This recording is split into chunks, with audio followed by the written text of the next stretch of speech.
हं, नमस्कार. आजच्या या ज्ञानाच्या सखोल सफरीत आपल्या सर्वांचं खूप खूप स्वागत आहे. आजचा आपला विषय खरं तर प्रत्येकाच्या करिअर आणि संपूर्ण आयुष्याशी जोडलेला आहे. होय, नक्कीच. कारण आजकाल माहितीचा अक्षरशः महापूर आलाय, नाही का? अगदी खरंय. आणि म्हणूनच आपण या गोंधळात न अडकता अत्यंत सोप्या भाषेत आजच्या विषयाचा अर्थ काढणार आहोत. आजचे आपले जे संदर्भ आहेत ना, ते प्राध्यापक सुभाष जगताप यांच्या गेटवे टू हॉट करिअर्स या पुस्तकातील सॉफ्ट आणि हार्ड स्किल्स या भागातून घेतले आहेत. आणि या चर्चेचं मुख्य ध्येय हेच आहे की फक्त एखादी पदवी मिळवणं हे खऱ्या जगात यशस्वी होण्यासाठी पुरेसं का नसतं हे समजून घेणं. बरोबर. म्हणजे ती जी सॉफ्ट स्किल्स आहेत ती खऱ्या अर्थाने आपल्याला इतरांपेक्षा वेगळे कसे ठरवतात हे आपण पाहणार आहोत. पण हे सगळं समजून घेण्यासाठी सुरुवातीलाच मी एक गोष्ट सांगतो. सांगा ना. तर कल्पना करा, एका मोठ्या कंपनीत एका अत्यंत महत्त्वाच्या मॅनेजर पदासाठी मुलाखती चालू आहेत. अच्छा. आणि अंतिम फेरीत 4 उमेदवार उरले आहेत. आता गंमत बघा, या 4ही उमेदवारांचे गुण, त्यांची लेखी परीक्षा आणि मुलाखतीचे गुण अगदी समान आहेत. म्हणजे चारही जण एकाच ताकदीचे आहेत तर? अगदी तसंच. निवड करणारा अधिकारीही गोंधळात पडलाय की आता कोणाला निवडायचं. मग तो एक अत्यंत साधा पण वेगळा प्रश्न विचारतो. कोणता? तो विचारतो, आत्तापर्यंत तुम्ही जे काही सांगितलं त्या व्यतिरिक्त तुम्हाला अजून असं वेगळं काय येतं? आता पहिले 3 उमेदवार थोडा विचार करतात आणि म्हणतात, नाही सर, तसं काहीच नाही. पण जो चौथा उमेदवार असतो ना, तो क्षणाचाही विलंब न लावता म्हणतो, मला ट्रक चालवता येतो. अरे वाह! ट्रक चालवता येतो मॅनेजरच्या पदासाठी? हो ना. आणि आश्चर्याची गोष्ट म्हणजे ज्या पदासाठी कंपनीकडून स्वतःची वातानुकूलित कार आणि ड्रायव्हर मिळणार असतो, त्या पदासाठी हा ट्रक चालवता येणारा उमेदवार निवडला जातो. खरं तर हा किस्सा ऐकायला जितका विचित्र वाटतो ना, तितकाच तो कॉर्पोरेट जगातलं एक मोठं गुपित उलगडतो. म्हणजे तुम्हाला काय वाटतं, त्या कंपनीला खरोखरच ट्रक ड्रायव्हर हवा होता का? अजिबात नाही. यामागे एक वेगळंच मानसशास्त्र आहे. यात सर्वात लक्षवेधी गोष्ट अशी आहे की हा किस्सा त्या चौथ्या उमेदवाराची लवचिकता दाखवतो. लवचिकता म्हणजे फ्लेक्सिबिलिटी. अगदी बरोबर. त्याचा चौकसपणा आणि चौकटी बाहेरचा विचार करण्याची क्षमता यातून दिसून येते. बाकीच्या 3 जण फक्त त्यांचा पुस्तकी ज्ञानात आणि ठराविक चौकटीत अडकलेले होते. हां, म्हणजे त्यांनी स्वतःला एका व्याख्येत बांधून ठेवलं होतं. हो, पण चौथ्या उमेदवाराने हे दाखवून दिलं की तो नवीन गोष्टी शिकायला घाबरत नाही. तो आव्हानांना धैर्याने सामोरं जाऊ शकतो. चला, याला थोडं सोपं करून समजावून घेऊया. म्हणजे एक सादृश्य किंवा ॲनालॉजी वापरून सांगायचं तर आपली पदवी म्हणजे एखाद्या स्मार्टफोनचा हार्डवेअर आहे असं समजू. बरोबर. पण ही जी सॉफ्ट स्किल्स आहेत ना, ती त्या फोनची ऑपरेटिंग सिस्टीम आहे. अगदी अचूक उदाहरण दिलं तुम्ही. कारण हार्ड स्किल्स तुम्हाला मुलाखतीच्या खुर्चीपर्यंत नक्कीच पोहोचवतात, पण तुमची जी वेगळी सॉफ्ट स्किल्स असतात तीच तुम्हाला प्रत्यक्ष नोकरी मिळवून देतात आणि तिथे टिकवून ठेवतात. नक्कीच. आणि इथूनच आपण आपल्या पुढच्या टप्प्याकडे वळतो. वरच्या कथेतील उमेदवाराचा हा जो वेगळापणा होता, तो नेमका कुठून येतो? याचंच उत्तर शोधताना आपण IQ आणि EQच्या संकल्पनेकडे येतो. IQ म्हणजेच बुद्ध्यांक, बरोबर? होय, IQ म्हणजेच इंटेलिजन्स कोशंट, जो केवळ आपली बुद्धिमत्ता मोजतो. पण दुसरीकडे असतो EQ म्हणजेच इमोशनल कोशंट. म्हणजे भावनिक बुद्धिमत्ता. अगदी बरोबर.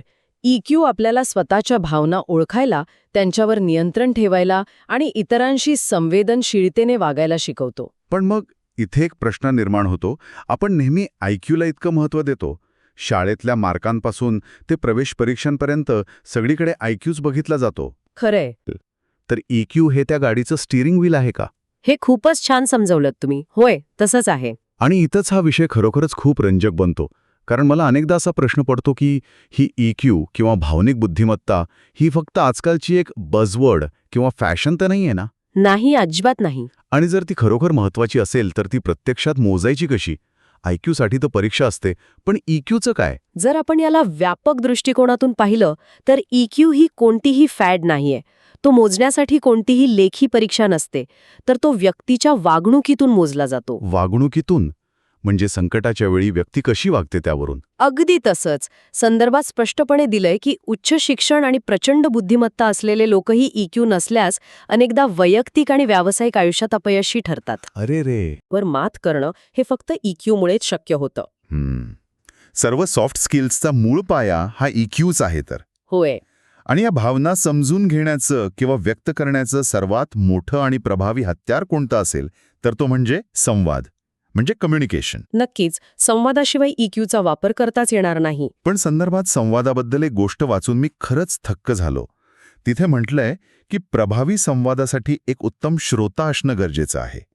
आणि सर्वात आश्चर्याची गोष्ट म्हणजे बोला. आपला 60% संवाद हा शब्दांतून नाही तर बॉडी लँग्वेजमधून म्हणजेच देहबोलीतून होतो. हो, हे खरं आहे. आणि यामागे मोठं मानसशास्त्रीय कारण आहे. म्हणजे डोळ्यात पाहून बोलणे, हात न बांधणे, कायम हस्तमुख राहणे, या छोट्या वाटणाऱ्या गोष्टी संवादात एवढ्या महत्वाच्या असतात. नक्कीच असतात. डोके न खाजवणे, सरळ उभं राहणे, यातून तुमचा आत्मविश्वास दिसतो. संवादाची प्रक्रिया तेव्हाच पूर्ण होते जेव्हा तुम्ही दिलेला संदेश समोरच्याला जसाच्या तसा समजतो. आणि त्यासाठी देहबोली खूप मदत करते. या संवादाच्या आणि हजरजबाबीपणाच्या विषयावर मला एक अतिशय अप्रतिम किस्सा आठवला आणि तोही आपल्या पु ल देशपांडे यांचा. अरे वा, पु ल देशपांडे यांचा किस्सा सांगा ना. हो, तेव्हा छोटे पुरुषोत्तम म्हणजे आपले पु ल अवघे 15 वर्षांचे होते. अच्छा. ते थोर साहित्यिक न. चिं. केळकर यांच्या एका व्याख्यानाला गेले होते. आता व्याख्यान झाल्यावर प्रश्नोत्तराचा तास सुरू झाला. तेव्हा या छोट्या पुरुषोत्तमने थेट एक मोठा राजकीय प्रश्न विचारला. 15 वर्षांच्या मुलाने?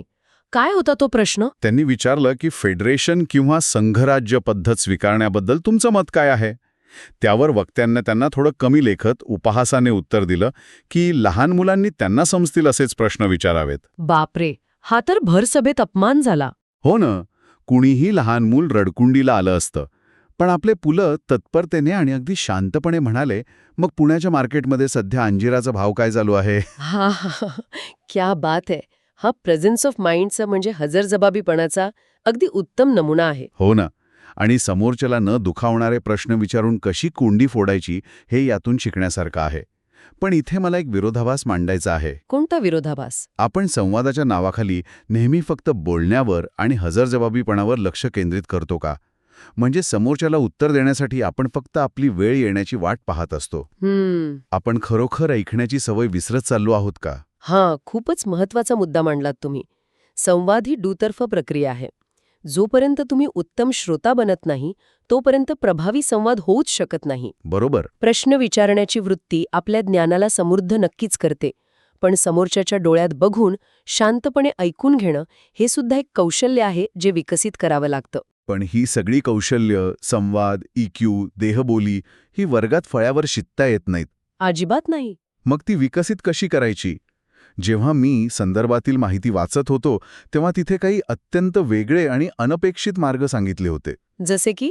जसे की सार्वजनिक गणेश मंडळात काम करणे किंवा नॅशनल सर्व्हिस स्कीम म्हणजे NSS किंवा NCC मध्ये भाग घेणे, यातून टीम स्पिरिट वाढते असं तिथे म्हटलंय. आणि ते अगदी 100% खरं आहे. एवढंच नाही, कोडी सोडवणे किंवा बुद्धिबळ खेळण्यातून प्रॉब्लेम सॉल्व्हिंग शिकता येतं. आणि बातम्या किंवा कोण बनेगा करोडपती म्हणजे KBC सारखे कार्यक्रम पाहण्यातून सतत शिकण्याची वृत्ती वाढते. Continuous learning. होय. पण या सगळ्याचा नेमका अर्थ काय काढायचा? म्हणजे खरंच टीव्हीवर KBC बघून किंवा गणेश मंडळात वर्गणी गोळा करून एखाद्याचं करिअर घडतं? वरवर भाजत असं वाटत नाही. मलाही तेच वाटलं की हे फक्त आपला वेळ घालवण्याचे मार्ग आहेत. यामुळे एक अत्यंत महत्वाचा प्रश्न निर्माण होतो. पण या उदाहरणांकडे नीट पाहिलं तर गणेश मंडळात काम करणं हे प्रत्यक्ष कॉर्पोरेट प्रोजेक्ट मॅनेजमेंट सारखंच आहे.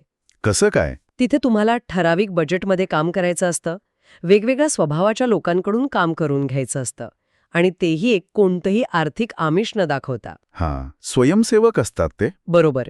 तिथे तुमची खरी लीडरशिप आणि संवाद कौशल्यपणाला लागतं. आणि KBC किंवा बातम्या पाहिल्याने जगातील विविध विषयांशी आपला संपर्क येतो. पण तरीही यासाठी वेळ कसा काढायचा? म्हणूनच इथे वेळेचा व्यवस्थापन म्हणजेच टाइम मॅनेजमेंटचा मुद्दा येतो. TV पाहणं किंवा इंटरनेटचा वापर करणं वाईट नाही, पण त्याचा समतोल कसा राखायचा हे महत्वाचं आहे. तुम्ही माहिती कशी ग्रहण करता आणि तिचा व्यावहारिक उपयोग कसा करता यावर सर्व अवलंबून आहे. सकारात्मक दृष्टिकोन आणि स्वतःच्या कामाची जबाबदारी घेणं या गोष्टी अशाच अनुभवांतून येतात. इथे मला अब्राहम लिंकन यांचं एक अतिशय प्रसिद्ध वाक्य आठवलं, जे संदर्भात दिलंय. कोणतं वाक्य? ते म्हणाले होते, जर मला एखादं झाड तोडायला 6 तास दिले तर पहिले 4 तास मी माझ्या कुऱ्हाडीला धार लावण्यासाठी वापरेन. क्या बात आहे. खूपच सखोल अर्थ आहे यात. होय. इथे झाड तोडणे हे हार्ड स्किलसारखं आहे, पण कुऱ्हाडीला सतत धार लावणं म्हणजे सॉफ्ट स्किल्सची जोपासना करणं. अगदी समर्पक. आता सॉफ्ट स्किल्सची आपण इतकी सखोल चर्चा केली आहे, तर थोडं त्या हार्ड स्किल्सकडेही वळूया, ज्यांच्याशिवाय आजकाल नोकरी मिळणेच शक्य नाहीये. हो, हार्ड स्किल्सचा पायाही तितकाच महत्वाचा आहे. हार्ड स्किल्स म्हणजे अशी कौशल्य जी मोजता येतात, वर्गात शिकवता येतात आणि एखाद्या विशिष्ट नोकरीसाठी आवश्यक असतात. बरोबर.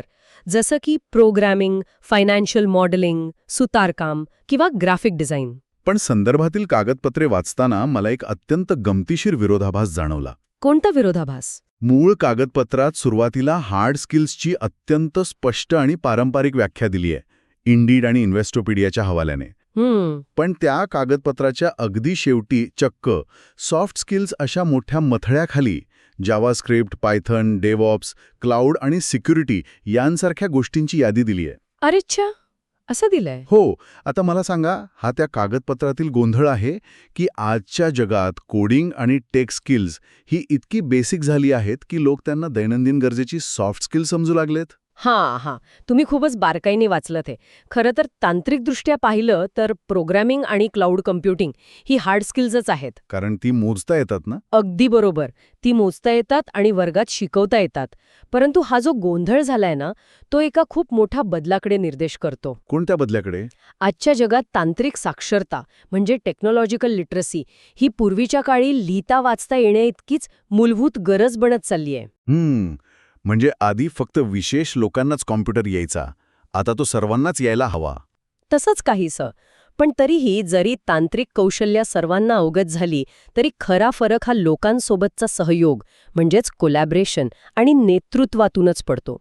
मशीनसोबत काम करणं सोपं आहे, पण माणसांसोबत काम करण्यासाठी सॉफ्ट स्किल्सच लागतात. तर आजच्या या अत्यंत रंगतदार आणि सखोल चर्चेचा गोषवारा काढायचा झाला तर काय सांगता येईल? मला वाटतं सर्वात मोठा धडा हाच आहे की आपली पदवी ही फक्त दारावरची पाटी आहे. ती तुम्हाला आत प्रवेश मिळवून देईल, पण तिथे टिकून राहण्यासाठी तुमचे EQ, संवाद कौशल्य आणि वेळ नियोजनच कामी येईल. अगदी बरोबर. कुऱ्हाडीला सतत धार लावणं गरजेचं आहे. कोणत्याही मीटिंगची तयारी असो किंवा आपला वैयक्तिक विकास, ही कौशल्य आपल्या सर्वांसाठी खूप महत्वाची आहेत. होय, कारण ती आपल्याला केवळ एक यशस्वी व्यावसायिक नाही तर एक उत्तम माणूस बनवतात. खरंय. आता आपण या सखोल सफरीच्या शेवटाकडे आलो आहोत. पण चर्चा संपवताना मला एक नवा आणि कुतूहलवर्धक विचार श्रोत्यांसमोर मांडायचा आहे. नक्कीच, मांडा. हा विचार थेट संदर्भात दिलेला नाही, पण तो यापुढचा विचार आहे.